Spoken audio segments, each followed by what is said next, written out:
Back in the middle of July 2022, the U.S. Department of Health and Human Services Secretary Becerra renewed the national public health emergency for COVID for an additional 90 days. That renewal was effective July 15th and takes us to the middle of October. Health policy experts now expect that Secretary Becerra will once again renew that national public health emergency in the middle of October for an additional 90 days.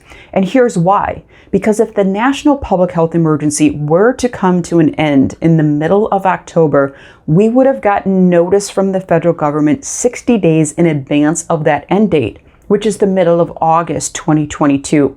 And as of the middle of August 2022, there was no notice. So we can safely assume that the national public health emergency will be renewed in October for an additional 90 days. The federal government said they would give notice to states prior to any possible termination or expiration of the national public health emergency for COVID. This gives states, providers, and patients time to plan for any changes that may come when that emergency ends. The renewal of the national public health emergency means several things continue, both changes to programs, policies, and funding, as well as some public health protections, financial aid programs, and Medicaid program changes, most notably the continuous eligibility provision for Medicaid while the public health emergency continues.